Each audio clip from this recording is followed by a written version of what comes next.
Hello, and welcome to another episode of How Was It Really?, the podcast from Sydney University History Department that pulls history apart to see how it works. My name is Nick Eckstein, and I'm a historian in the History Department at Sydney University. My co-host, as always, is Sophie Loy-Wilson, who is also a historian, just along the corridor from me, also in the History Department at Sydney. Hi, Sophie. How's it going? Very good, thanks, Nick. You know, among the countless cliches that swamp us every day of our lives, I think that the concept of the journey has got to be one of the most tiresomely overworked. It doesn't matter whether you're an athlete competing at the Olympics, an actor giving a speech at an awards ceremony, or somebody climbing the corporate ladder. Everybody's on a journey. I'm sort of over it, I have to confess. But having said that, I'm going to immediately do a complete U-turn, contradict myself, and say that I can't actually think of a more appropriate metaphor for describing the personal and professional experience of today's guest. And that metaphor of the journey underlies the question that's at the heart of today's story, which is, how did a 7-year-old Australian schoolgirl going to Saturday morning language classes find herself 20 years later building her own personal archive of the Chinese Cultural Revolution?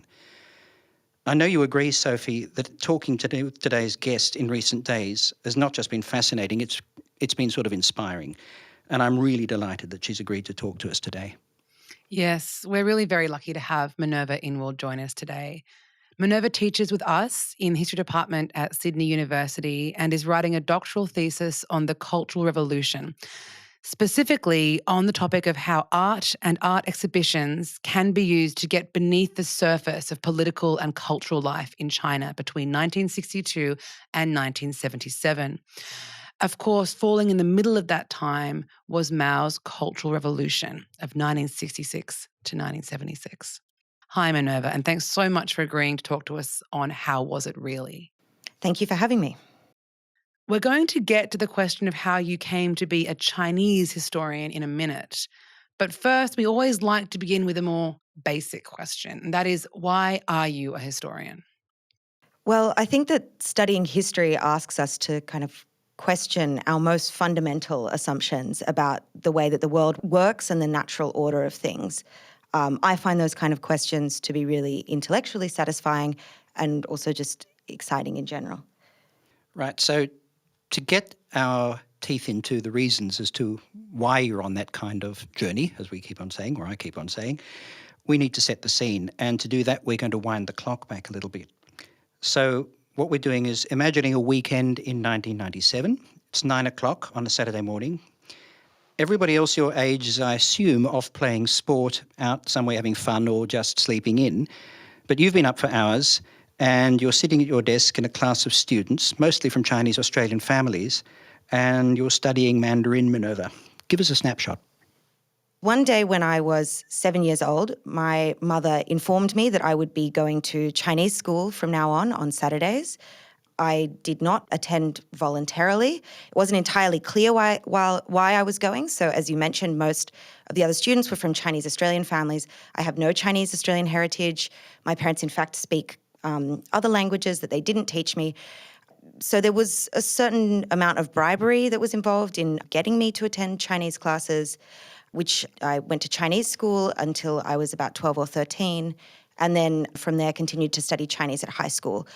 At a certain point, studying Chinese gave me some leverage over my parents. So if I continued with my Chinese, I sort of negotiated with my mum that then I would be able to drop maths. This is a kind of diplomatic standoff for several years. So you go there for the worst of all possible motives to avoid other subjects, and you gain leverage. Yes, exactly. So in the end, I sort of said, look, I'm going to do badly in both these things. So I only want to do badly in one thing. And this is the most inspiring podcast we've done so far.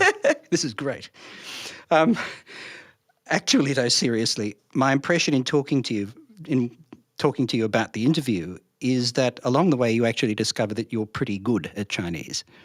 My Chinese has a sort of strange character to it in that, unlike people who studied Chinese at university, I actually didn't know why I was studying Chinese. As I said, I've ended up being quite good at reading and writing, where perhaps people who study at university are much more focused on speaking and listening so they can actually use their Chinese practically. But one of the consequences, I think, of always studying with Chinese Australian students was that I really have a lack of confidence in my Chinese because everyone else in the class had this background knowledge that I didn't really share. And you said you weren't quite sure what you were doing it for as well. So does that sense of not being quite certain what it's all about change when you get to university? Well, yeah, that was it. I decided I would continue to do Chinese at university. I thought, I can't really give up now. And at university, I basically studied a mix of art history, Chinese studies, and Asian studies, all areas that had actually quite a lot of Chinese subjects that you could take. So I went into university not really being sure what I was going to do with my Chinese and actually not really knowing anything about China either. But Sydney University was a great environment to kind of start to get to know what Chinese history and art history was all about. And having fallen into the art history department, you find in a funny way you don't really fit there either. I thought I would kind of be an art historian of China. My first real kind of discovery of what I would do with my Chinese took place in the art history department. So in a first year lecture, when Thomas Burgos, a lecturer at the time, gave this guest lecture on Chinese art of the 1980s. And it was really exciting to me. I was, of course, interested in Western avant-gardism, but I didn't realize that there were similar things in China. So I really thought I did my honours degree as a joint honours in Chinese and art history. However, art history was not necessarily right for me because I was not that interested in writing about paintings. So this makes me think again of this metaphor of the journey, because what you're saying to us is that you did not follow the typical path of how historians choose their topic. This is an atypical path. Many people know in advance what they want to study. They choose maybe an area of the world that particularly fascinates them, but in some ways that area of the world was chosen for you. So the subject kind of came along in a really indirect way for you. So at university, you also encountered this thing called the Cultural Revolution. So let's just tell the listeners what that is. And of course, this is the movement instigated by Mao Zedong, who felt that China was in danger of losing its way because people were forgetting their ideals. They were too preoccupied by things like intellectualism and expertise. And along the way, they were sacrificing a kind of ideological purity that had been present when the Communist Party came to power in 1949. Do you want to tell us a little bit about your encounter with the Cultural Revolution? Well, my sort of first encounters with the Cultural Revolution were loosely when I was an undergraduate. But again, in my honours thesis, I kind of saw hints of these particular ideas kind of coming up in my research. So instead of looking at the 1980s, I kept going further and further back into the socialist period. And the Cultural Revolution is a period that's incredibly fascinating to me. It's extremely hard to understand. But yes, basically in 1962, Mao informs the Chinese population that they can never forget the class struggle.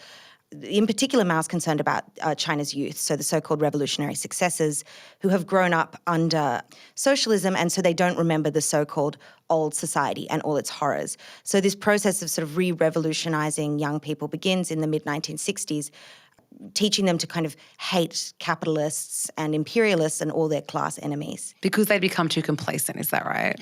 Yeah, I guess that was the idea, was that these young people were very different from the older generations who could, in fact, remember how bad things were before socialism. So there's a lot done to kind of transfer that knowledge from older generations to young people by talking about memories and things like that. So what's fascinating to me, Minerva, is that art becomes central to all of this. So what you sort of show is that artistic production, which is tightly controlled by the state at certain points in Chinese history, it moves into other hands. There's a power shift. What happens to art in the Cultural Revolution? Well, yes. So before the Cultural Revolution, particularly in the very early 1960s, there's a real respect for professional artistic skill. Of course, intellectuals are always regarded with some suspicion, but in the early 1960s, you have people from the Ministry of Culture and the Chinese Artists Association arguing for the importance of the aesthetic experience, so that, if you want to actually give people a political education through artwork, you actually, first of all, have to engage them in an aesthetic experience. During the Cultural Revolution, these ideas change. The Ministry of Culture is destroyed, the Artists Association, the Propaganda Department are all swept away. And in their place is this kind of group of Red Guards, these students who form these mass organizations who basically argue that the most important thing is your political kind of emotions. So the more ideologically pure you are, particularly if you're a member of the masses, that's really good. You know, if you're a worker or a peasant or a soldier, and the art that you're creating is based on your sort of revolutionary fervour, that's much more important than the level of skill that you possess. So this is really hard to translate, I think, to an audience that doesn't understand what this kind of idea about art. You wanted to get into this history. Why? Seems quite difficult. I think that sometimes we don't think about art as being this something that we actually don't really know what it is, and it changes all the time. We assemble this kind of strange group of objects and refer to them all as art objects, even though that assemblage is quite a diverse set of things. And for me, these kind of socialist art theories are really interesting, right? Because this idea that we have of art as individual expression really doesn't work in a socialist society. So in what ways is the socialist state going to adapt art to suit its political needs, but also to fit with the particular socialist ideology? And for me, I kind of moved away from the art object, and that's why I started to look at art exhibitions in the 1960s and 1970s to kind of use these events as a way of kind of working out what art is going to be in socialist China. So in fact, what you're interested in looking at the exhibitions and at the things that are produced by exhibitions and I suppose the writings around them. So it's obviously terribly simple. You just jump on a plane to Beijing, you visit an archive, the staff show you all the materials from the exhibitions that you want to visit, and you're away and no further problems, or not. It's not exactly like that at all. First of all, Beijing has always been somewhat of a scary place for me. The first time I went to Beijing was in 2010. I did not understand where I was, the scale of the place. My hotel was sort of next to the second largest shopping centre in the world, but I couldn't work out where to buy a towel in this huge shopping centre. There's highways everywhere. It was Chinese New Year. There was firecrackers going off. I thought it was gunshots. So anyway, this was my first experience with China in 2010. You are listening to How Was It Really? Before I started my PhD, I actually went to Beijing on what I've sort of called a preliminary research trip, which I went very naively to spend 2 months before I started my PhD trying to get access to the National Art Museum of China's archive. This was a complete failure. But it was a kind of research in a way, wasn't it? I suppose the finding your way around, working out the city, how it works and so on, a kind of full immersion experience in a funny way becomes the beginning of your project. Is that a fair thing to say? So I go on this completely naive trip, armed with a few letters of introduction to try and get access to these sort of really important archives. I'm warned that they might not even exist. It's very unlikely that I'll get access. And that became sort of clear to me as the weeks pressed on during this trip. So what I decided to do was actually explore Beijing and follow in the footsteps of other historians of the socialist period who do a lot of research in markets. So in the 1990s, people were actually finding archival materials that had been thrown out for sale in archives. And I thought, well, let me go and have a look in these particular markets in Beijing and see what I can find. I'd like to talk about that particular experience in a moment, but I'd also first like to ask you about what happens when you start doing formal research. You go to state libraries and archives, and there you encounter a really big unexpected obstacle.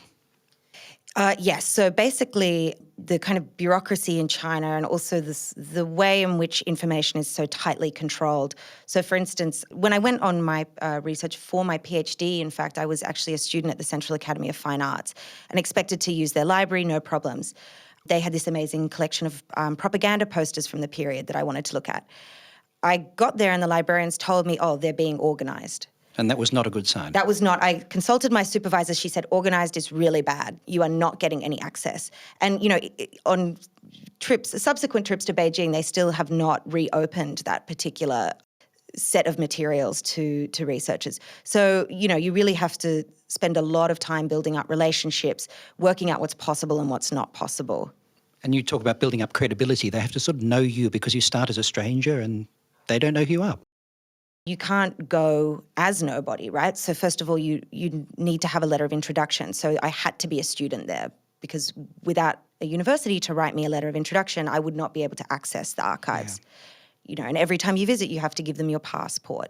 It's not that you just waltz in and have a look. And that's actually what's quite exhausting about this kind of research is the amount of time that you have to spend actually just trying to negotiate access to things. And you've got a further and deeper problem as well, in that in addition to being an outsider and having to build up that credibility that you referred to, you're looking, or wanting to find at least, material that officials do not want you to see. Yeah, so I mean, again, here I think I was extremely naive in that, first of all, I chose the Cultural Revolution as a research topic, which I didn't think was necessarily so sensitive, but definitely in terms of government sources, certainly is very sensitive.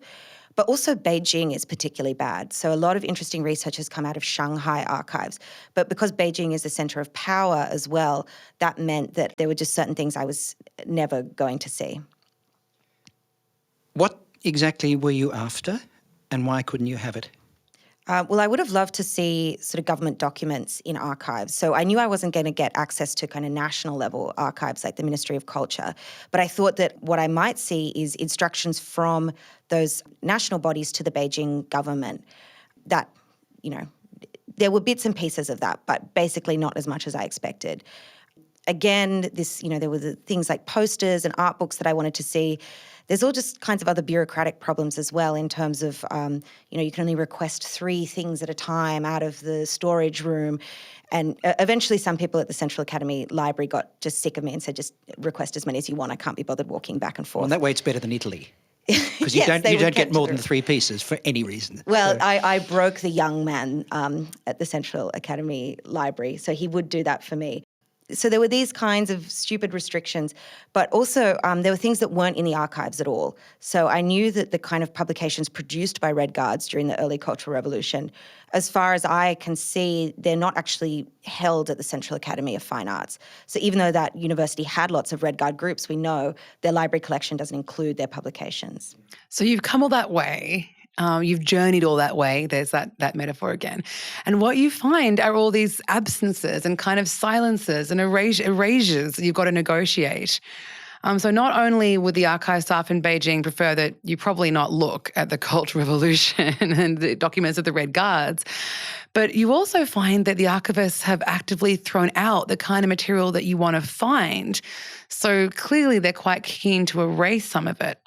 But what I think is so fascinating, Minerva, is that on the streets you find this paradox that while most people won't speak to you about what you're interested in, there's so much material that has survived in surprising places that's being sold off, sometimes for a pittance.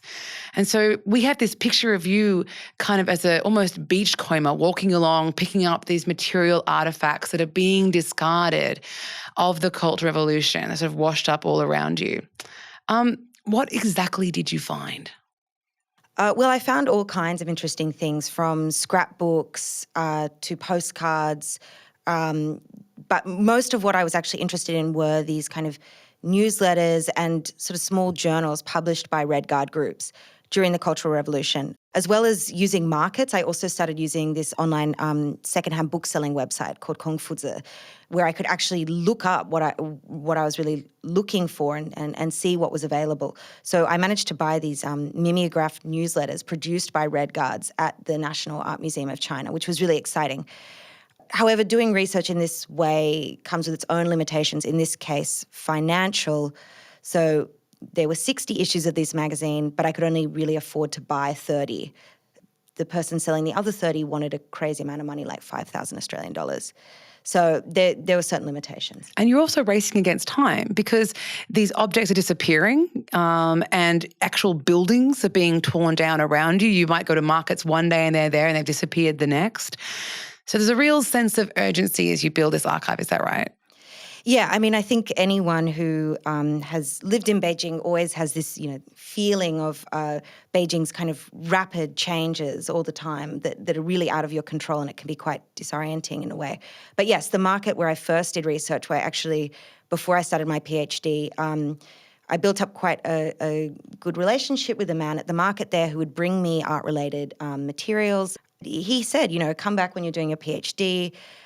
And when I went back to go and find him, the market had completely changed. So it was no longer an outdoor market. Everyone had been moved inside. And when we talked to a lot of the stall holders, they basically told us that These people could no longer run their businesses the way the market was now. So they had gone back to wherever they were from in China.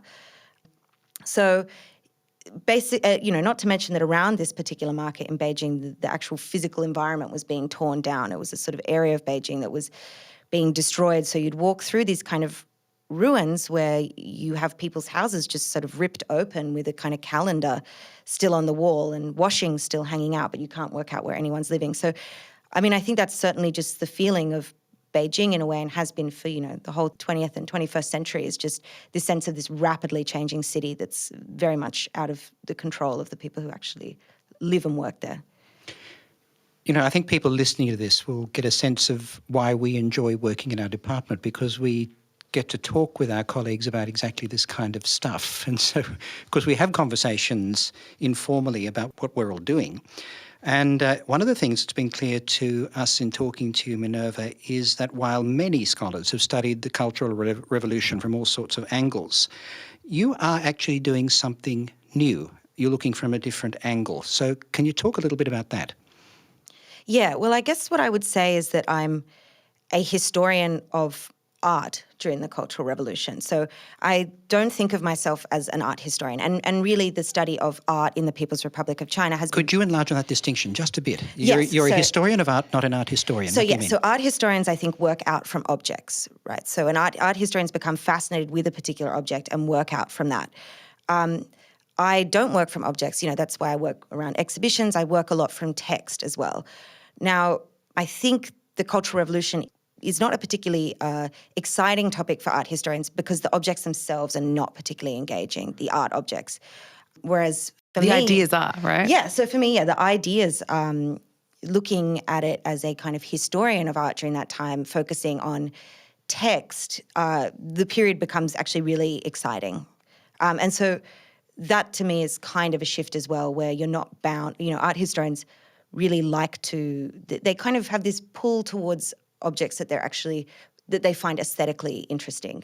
Whereas I've sort of done away with that. I mean, I don't really care if something looks nice or not. I'm just interested in the ideas around it. Yeah, so you're doing what we all do in a certain sense on our corridor in the history department, which is we would say, to use the jargon, historicise these objects. You try to see them in terms of their historical situation in relation to current circumstances and how those circumstances change, which is a classic sort of historical enterprise. Yes, exactly, yeah. What impact does this all have on your teaching? If we turn the focus back to your life at the university in Australia, does this kind of consciousness and the work you're doing flow into the way you interact with students, for instance? Last semester, I was invited to teach in the new history workshop unit in our department, which is a first-year unit where there are particular seminars on a time and place, and I chose Beijing in 1966. And I used these objects I had purchased in China to teach a class on kind of artifacts, to give students a sense of the particular time period. Maybe that is the art historian in me. I do like objects. But you actually bring the objects to the classes. So I brought them into the classroom, and we had a class where I, let the students kind of go through these scrapbooks, look at posters, and think about the materiality of these objects. What I kind of discovered as the class drew to a close was that a number of my Chinese Australian students had stayed behind to chat to me further about their parents' and grandparents' experiences during the Cultural Revolution. That was actually quite a difficult situation for me to negotiate, where you had this kind of family history coming up against professional kind of academic history teaching. So this is where history collides with people's actual personal lives. Yeah, so, I had a student who brought in her grandfather's Mao badges to show the class, which was extremely generous. But I felt anxious about this because we were making then her grandfather a kind of object of historical study. That's extraordinary. So, yeah, the students were really amazing, and it made the whole thing very rewarding. And I think objects are very generative like that. They do encourage people to think in a different way and bring a particular period alive. But it was difficult for me in certain ways. And would you say this kind of research that you do and the travel that's involved and the encounter with the other culture has an effect on your life more generally? I get the picture almost of a kind of geographically bipolar existence between the two places. What's that do to the way you live? Yeah, well, you're always kind of yearning to go back to Beijing. And particularly, as I said, with this kind of anxiety about Beijing changing all the time, it's, sort of difficult to be here and have this sense that, the city is being destroyed or something, which is typical amongst kind of China scholars. So Beijing is somewhere that gets me very excited about my research. And then I kind of come back to Sydney and have to actually write that up, which is, for me, somewhat less exciting. But so there's this kind of strange balance between kind of the excitement of research and then the kind of actual hard work that has to take place in Sydney. Yeah. Look, going back to the question we asked at the very beginning, I'll just remind everyone that we began by asking how did a 7-year-old Australian schoolgirl going to Saturday morning language classes find herself 20 years later building her own personal archive of the Chinese Cultural Revolution. Sophie, I don't think we can sum up the answer to that question in this podcast in a single sentence, but it's intricate, very evocative, and I've certainly learned a great deal from hearing about how it has all played out. So we've learned a huge amount talking to Minerva, and we're very grateful for you coming in and talking to us. Thanks so much. Anytime. Well, that's at least part of how it was, or is, or has been, I'm not sure, in post-revolutionary Beijing. Remember that you can download this episode of How Was It Really from our website, where you will find also images and some interesting stuff related to Minerva's research. See you next time.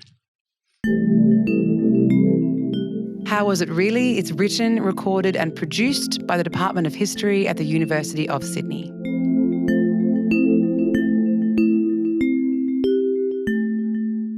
Since this episode was recorded, Minerva Inwald has successfully completed her thesis and graduated as a PhD.